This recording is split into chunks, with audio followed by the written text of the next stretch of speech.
அல்லேலூயா. இந்த காலை நேரத்துல ஆண்டுடைய சமூகத்துல வந்திருக்கிற, கர்த்தரை தேடி நோக்கி வந்திருக்கிற, பலிபீடத்திலிருந்து வருகிற கர்த்தருடைய வார்த்தையை கேட்டுக்கொண்டிருக்கிற எல்லாருடைய வாழ்க்கையில் ஆண்டவர் புதிய காரியத்தை செய்ய ஆயத்தம் உள்ள தேவனாக இருக்கிறார்.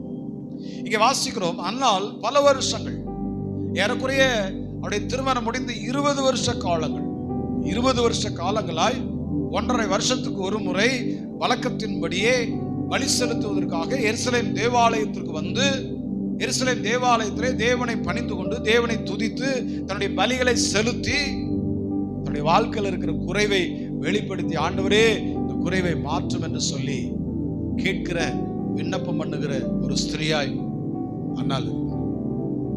அன்னாளுடைய வாழ்க்கையில் எல்லாம் இருந்தது, எல்லா ஆசீர்வாதங்களும் இருந்தது.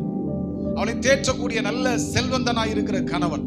இந்த அதிகாரத்தின் 8வது வசனத்தை வாசிக்கும் போது அந்த வசனம் சொல்லுகிறது, அவள் புருஷனாகிய எல்கானா அவளை பார்த்து, அன்னாலே ஏன் அழுகிறாய், ஏன் சாப்பிடாதிருக்கிறாய், ஏன் சஞ்சலப்படுகிறாய், 10 குமாரரை பார்க்கிலும் நான் உனக்கு அதிகமல்லவா என்று சொல்லி தேற்றக்கூடிய ஒரு கணவன்.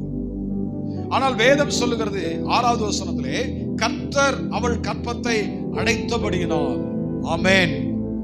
பிரியமானவர்களே, இந்த காலை நேரத்தில் நீங்க நல்லா யோசிக்கணும். ஒருவேளை உங்க அக்கிரமத்து நிமித்தம், ஒருவேளை உங்க சந்ததி மேல இருக்கிற ஏதோ ஒரு கோபத்து நிமித்தம் கர்த்தர் ஒருவேளை உங்க வாழ்க்கையில அடைத்து வைத்திருக்கிற ஆசீர்வாதத்தை நீங்கள் பெற வேண்டும் என்றால், நீங்கள் எந்த ஆலயத்தில், ஒருவேளை இந்த ஆலயத்துல மாத்திரம் இல்ல, இந்த சத்தத்தை கேட்கிற, இந்த வார்த்தை கேட்கிற நீங்கள் எந்த ஆலயத்துக்கு போறீங்களோ, எந்த ஆலயத்தில் அமர்ந்திருக்கிறீங்களோ, ஏன்னா அது நிறைய நம்ம யூடியூப் சேனல்ல இந்த செய்தியை ஒளிபரப்ப போகிறதுனால, இந்த செய்தியை கேட்க போகிற பலதரப்பட்ட சபைகளுக்கு போகிற ஜனங்கள் யாராயிருந்தாலும் சரி, நீங்கள் எந்த சபையிலே, எந்த பலிபீடத்திலே உங்களுடைய காணிக்கைகளை செலுத்துகிறீர்களோ, எந்த பலிபீடத்திலே உங்கள் தெய்வத்தை நீங்கள் வாரம் தரிசிக்கிறீர்களோ, அந்த பலிபீடத்திலே